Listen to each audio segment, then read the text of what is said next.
તો શું કરવાનું, પહેલા તમને શું આપેલું છે તો કે એ અને બી બંને લખી દેવાનું પહેલા તો, કારણ નફો જોતો હોય તો પહેલા એનું તમારે ગુણોત્તર તો મેળવવો પડશે ને મૂડી રોકાણનો.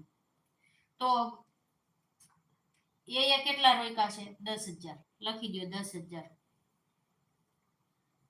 અને બી એ કેટલા રોક્યા છે 15,000, કેટલા રોક્યા 15,000.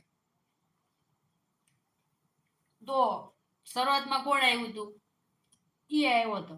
અને અહીંયા તમને વર્ષના અંતે પૂછે એટલે એક વર્ષ બરાબર કેટલા થાય મિત્રો, 12 મહિના. જો આ યાદ રાખજો ખાસ, ઘણા ની ખબર હોય.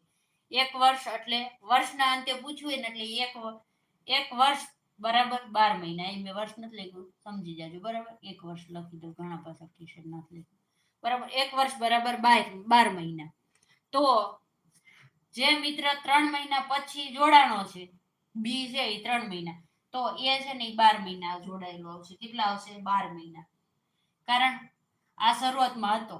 અને 3 મહિના બાદ, તો 12 માંથી 3 બાદ કરો તો કેટલા વધ્યા વાહે મહિના, 9 મહિના વધ્યા. કેટલા વધ્યા 9 મહિના. તો બીના કેટલા આવશે 9 મહિના. તો અહીંયા ગુણાકારમાં 9 મહિના કરી દો, કારણ કે 3 મહિના લેટ જોડાનો. આ ભાઈએ શરૂઆતમાં સ્ટાર્ટિંગ ધંધાનું કરી દીધું હતું, પછી એને એમ થયું છે કે સારો પ્રોફિટ છે તો હાલ હું પણ જોડાઈ જાઉં, એવી રીતે બરાબર. તો હવે નફો વેચવો હોય તો તમારે શું કરવું પડે, પેલા ધંધાનો ગુણોત્તર. તો આપણે ડાયરેક્ટ 0 0 ઉડાડી દઈએ બરાબર. હજી તમારે જો આ ભાગ આખો હોય ડાયરેક્ટ આલી જાય મિત્રો. જુઓ અહીંયા 5 દુ 10, 5 તેરી 15, અહીંયા 3 તેરી 9, 3 ચોક 12 બરાબર. હવે અહીંયા તમે જુઓ તો ગુણોત્તર કેટલો આવી જશે સીધો તમારો, કેટલો આવી જશે મિત્રો,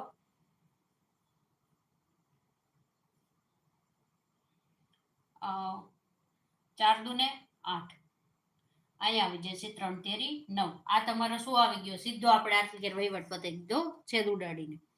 તો 8 એના 8 ભાગ છે અને બી ના 9 ભાગ છે. કેટલા ભાગ છે 9 ભાગ. તો હવે જો બી તોય વધી ગયો, પાછળ આવ્યો તોય વધી ગયો.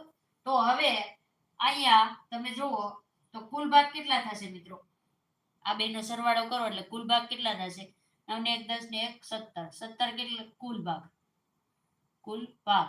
અને આપણને પૂછ્યું બી ના ભાગનું, તો ટોટલ નફામાં શું કરવું પડશે, એક ભાગની વેલ્યુ મેળવવી પડશે. તો એ ટોટલ કેટલો આપ્યો છે 34,000.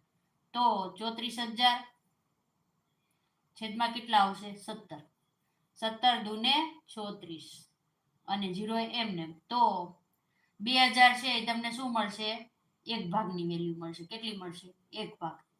હવે તમને ગુણોત્તર મળી ગયો છે, મૂડી રોકાણનો ગુણોત્તર મળી ગયો હોય તો નફો પણ એ જ રીતે વેચવાનો હોય. તો આપણને પૂછ્યું છે બી, તો બી 9 ભાગ છે તો અહીંયા 2 કરી દો બરાબર. તો 9 દુ ને 18,000, કેટલા આવશે 18,000. તો બી ના ભાગે કેટલો નફો આવશે 18,000 આવશે. આ રીતે તમે દાખલો ગણી શકો છો.